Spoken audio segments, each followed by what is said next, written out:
I have colleagues here from the Division of Student Development who continue to support me. Paula Veras, the head of the Students with Disability Services Program.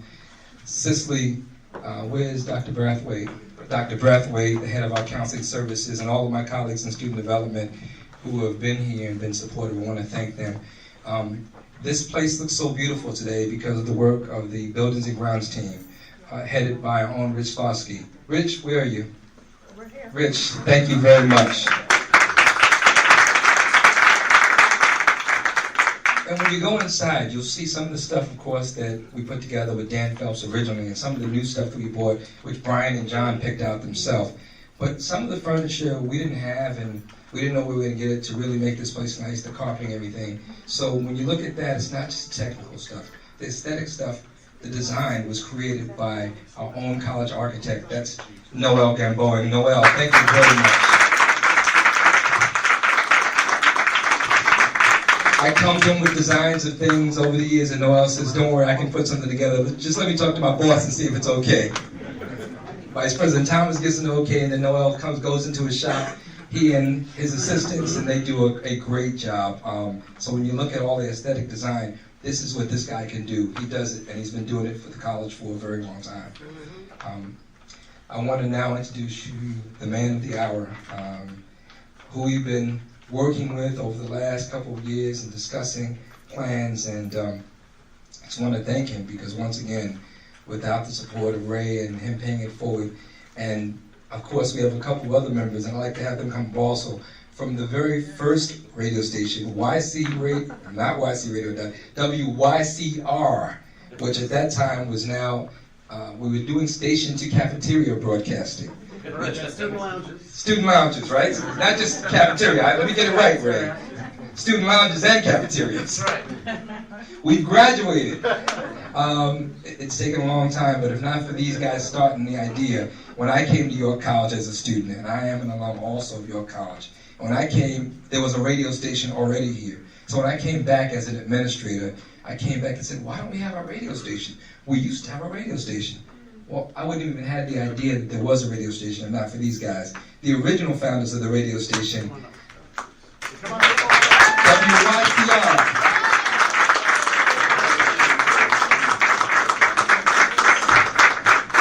So it really is a student-driven radio station because we're students, and I think that's kind of the great part of the story. I have a lot of people to thank too. I want to remember SNY, who also contributed some money. So that's I'm also in sales, as you may know. That is the home of the New York Mets on your local cable channel. Time Warner Cable is the best because I live there. My friends too. So SNY helped. There are other people who this radio station was started by a number of people. Bob Reish was a driving force, and we met in a communications class when we first got to York, and we both talked about trying to start a radio station. So I want to give Bob a lot of credit. Bob the Bobcat. Okay, Bob. Bobcat. You may know him more as that. And then Mike Jacobs to my right, and Steve Lashinsky. Don't try to spell his last name.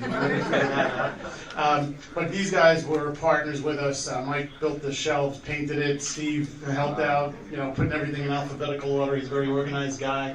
We had 2,000 record albums.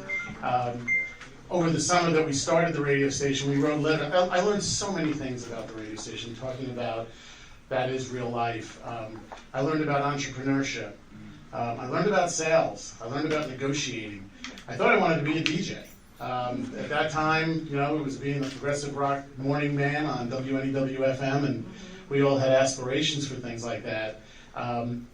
And I learned that I did not have a voice for radio, but I did have other skills that I only found out because I tried to start a radio station. So we have been bonded together ever since. I mean, this is a 40-year friendship. We don't go away. We've never lost touch. So that's pretty special. And Marcia talked about intentional interactions. Well, I got to tell you, I was able to graduate in 4 years at 16 credits a semester, but if that was 16 hours of educational interaction, I spent 48 hours a week in the other kind of integration. We hung out at the radio station. It became a life for us all. We grew up together, we learned so much together, so it had so many other positive aspects to it. I need to thank, and you all need to thank Dolores, because Dolores, it took me, I don't know, we didn't meet every month, but we met a few times, and it took me a while to realize that she actually wanted me to contribute something to the school. Because she was so soft and so great and patient. I mean, York, I love that school. It's a great school. It did so much for me. 3 months go by, another meeting, and yeah, it'd be really great. We have so many projects going on. She was spectacular. And Tony kind of came in for the kill. Tony came in, radio station will do what we're talking about. And I said, oh, okay, I think I get it now. And a little thick here, not used to being in that position. Well, but that's also part of it, right? So it's really funny that we're in the basement because the radio station in the Montgomery Ward building on Jamaica Boulevard was in the radio station. So we're very comfortable with our windows, better soundproofing, no windows, no trucks and airplanes going by. Just as warm, although on Saturday it's going to be like 8 degrees. So if you're warm now, remember that feeling. It's really cold on Saturday. But just so many things that went on with the building of the radio station and the stories that I could tell. A couple of other guys, Jeff Konikoff and Jimmy Barron, were also some of the founding members. I should mention their name. But it was truly quite a journey. And again, someone asked me why did you do it, and the original intention was I wanted to see if I could be on the radio. You wound up doing so many other things and learning so much more. And that's what I hope happens for all the students, because this is for you. This is for you guys to, be able to do what we were able to do, which is learn, live together, work together. You'll find things out about yourself because of this experience. And I just couldn't be more happy to help you guys try things on for size, Is writing what I like to do, is announcing what I like to do, is producing what I like to do. I like making set lists. I still have in a folder every show I ever did at your college, dated with the entire list of songs that I played. What was the first 3 songs you played? The first 3 songs I played, I hope you guys have heard of these people. Because they're all like me, right? They're 40 years older than when we started this journey. So the first song was called Hear That Music, which seemed appropriate at the time because you want to hear that music. Out in the cafeteria in the student lounge. And that was by a group called Toto, who and here it is. How awesome is that? Quite sweet. They were great. They kind of were country rock legends, all went on to different things. Started with Buffalo Springfield, went on to the Eagles, went on to other groups. I can tell you about all of them. So Hear That Music was the first song. Drinking champagne in the studio with Dr. Richard Horkler, who was on the board of your college and approved the $25,000 he gave us. And then we played Listen to the Music by the Doobie Brothers. Mike and I have this ongoing thing about he thinks the Doobie Brothers are horrible because every song sounds the same. And I say, well, that's true. If you like that sound, then that's great. The worst thing of Alzheimer's. The worst thing of Alzheimer's. And then the third song is a song called My Music by Loggins and Messina. The story there was that, when I'm on the air, you're going to listen to my music. Which was a great thought, because we thought we could program to the world, and we realized we had a very diverse group of students. And we started to get people saying, seriously, Hodo, what is that? So we put a suggestion box out on our door, and so we invited students like, hey, tell us what you want to hear. First interactive, I guess, 1974. And we started, every show had to play any request that came in while you were on the air. You had to play it before you got off the air. And, we're playing Love Hangover by Diana Ross and Walking in Rhythm by the Blackbirds, and we learned a whole lot of other cool things that, a bunch of white guys from Long Island might not have known about. So it was just great. I feel so touched to be back here with these guys, with you all. It is magic, and I hope that as Marcia said, that you guys at some point figure out a way to give back, if it's just your time, if it's just a connection, if it's helping a student with an internship, and I said to everybody here, LinkedIn me. I said in a board meeting this morning, the only LinkedIn requests I accept immediately are from anyone from York. All the others I just ignore until they either go away or come back in offers. Okay, that person must really want to meet. So again, I'm happy to try to help in any way I can, because this is a very special place in my heart and in my life. Thank you.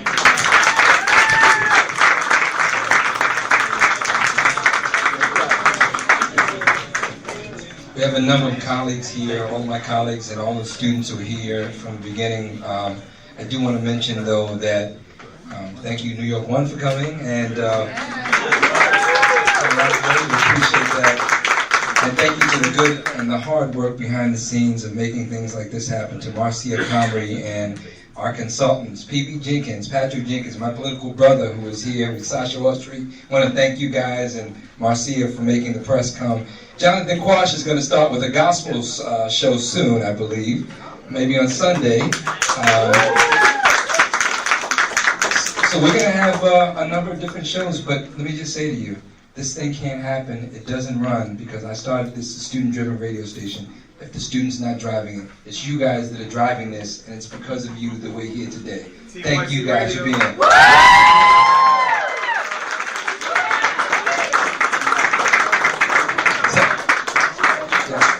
So at this point, we're going to do a ribbon cutting, and they're going to go around the back, or he's going around the back, and the president's going to come around.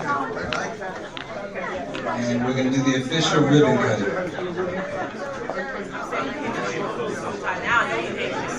Now I know he ain't.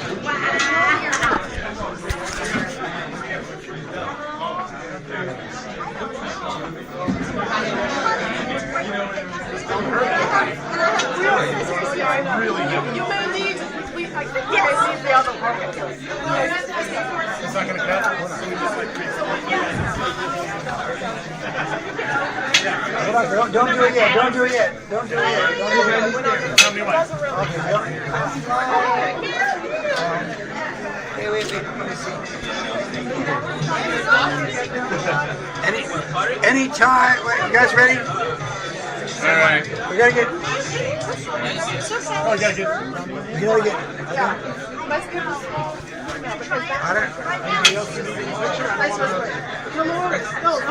You don't want to use the big ones? Okay. No, we're gonna use this. Yeah, we're just gonna kind of, this will be the. Okay. You just hold it there. Hold it there. You just hold it. Go for the picture. Okay. Line. Look this way, guys. I think this. No, I gotta speak. President Keys can just move over. Oh, yeah. Everybody's in here. Thank you. All right, guys.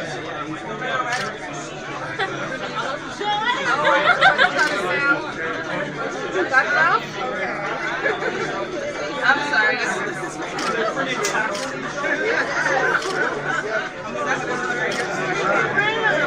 I'm taking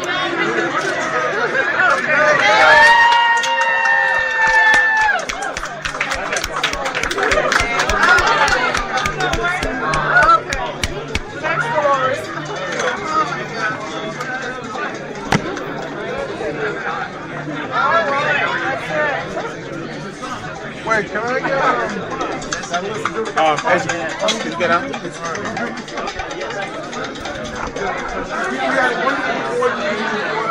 Yeah.